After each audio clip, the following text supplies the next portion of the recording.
Les événements militaires du 31 mars en Ukraine témoignent d'une intensification des actions russes sur le terrain. Des opérateurs de drones FPV ont déployé des tactiques d'embuscade pour frapper l'équipement des forces armées ukrainiennes, marquant une évolution significative dans l'utilisation de technologies de pointe dans le conflit. Ces manœuvres révèlent une stratégie de combat qui privilégie la surprise et l'efficacité.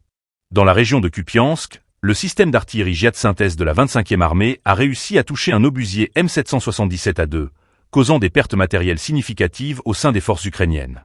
Ce type de pièce d'artillerie, réputé pour sa précision, illustre l'engagement des troupes russes à affaiblir les capacités de l'ennemi sur le front. L'impact de cette frappe souligne la nécessité pour les forces ukrainiennes de renforcer leur défense contre des attaques de plus en plus ciblées. Parallèlement, l'équipage du croiseur Variag, appartenant à la flotte du Pacifique, a pratiqué des tirs d'artillerie dans la mer du Japon. Bien que cette opération se déroule loin du théâtre principal des opérations, elle illustre le soutien logistique et la préparation continue des forces russes à un engagement prolongé. Les démonstrations de puissance navale sont cruciales pour maintenir la pression sur l'ennemi et affirmer la présence russe dans la région.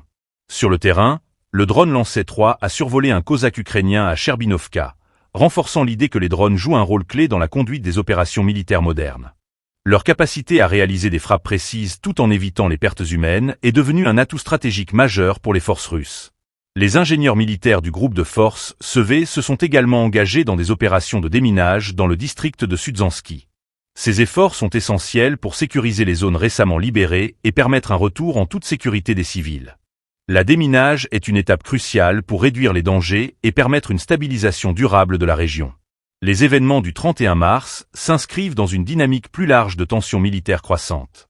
À mesure que les opérations se multiplient, il devient évident que chaque mouvement est surveillé de près par les deux camps, cherchant à tirer parti des erreurs de l'adversaire. La situation sur le terrain reste extrêmement volatile, avec des implications qui s'étendent bien au-delà des simples confrontations militaires.